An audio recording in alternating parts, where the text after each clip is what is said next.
We traveled to Vancouver to run Canada's largest marathon. Here's our recap of the BMO Vancouver Marathon 2024. But first, let us introduce ourselves. I'm Victor, and at this point, this is my third marathon.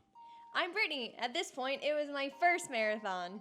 And we are Running Souls! Yay. So here's our journey. We flew from the East Coast to Seattle, then drove across the U.S. border to Canada.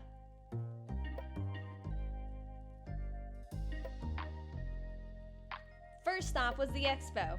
It was at Canada Place, basically their cruise terminal and convention center.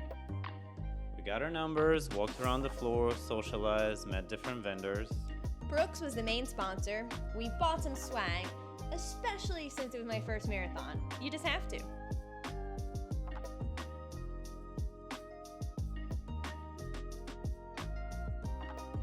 Then we walked around and checked out the finish line. We drove across the bridge, and then we drove back to the hotel, which was conveniently downtown. We prepared our gear for the race the next day. We took it easy and ate some pasta for dinner, of course.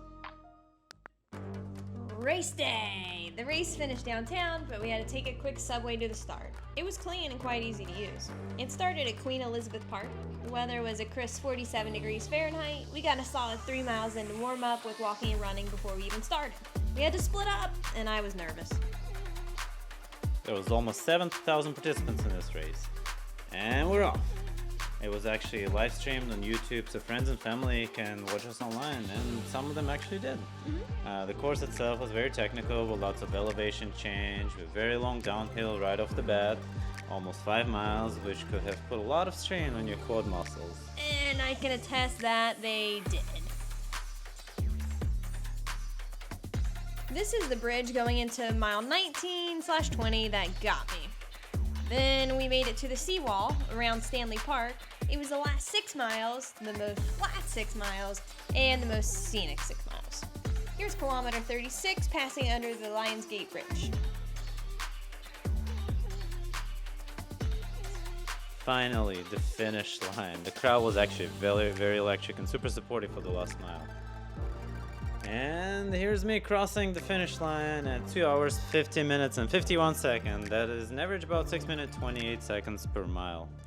I was very happy to see the finish line, not gonna lie. It was the toughest marathon that I have run to the date.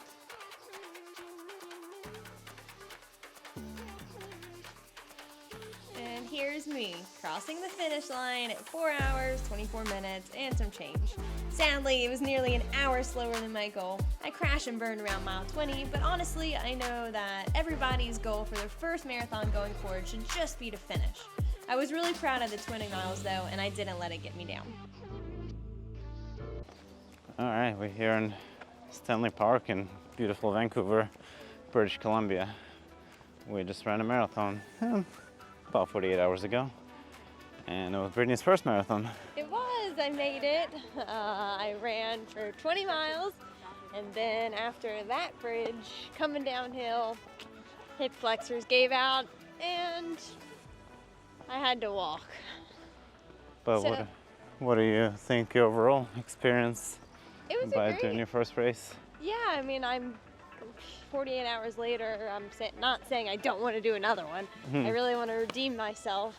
I just don't want 900 feet of elevation and 1,100 feet of elevation loss. Maybe later, but not for the first one or the second one. All right, 3 days after running the marathon. How do your legs feel? It's the quads. Everything else is fine. Yeah, we're cruising at an amazing 14-minute mile right now. And It's a honestly, shot. yeah, it seems like we're going pretty fast. We are flying. Awesome. Thank you guys so much for watching our journey at the Vancouver Marathon 2024. Hopefully you learned something, especially if you plan on doing it in the future. Totally reach out to us and let us know what questions you have. We'd be happy to help. And if you like this video, you want to see more, please give us a favor and hit that like button and maybe subscribe to our channel as well. We would really appreciate that. We would. Yeah. In the meantime, we are Running Souls. Yes. Yes, and this is Polly. Cheers. Bye.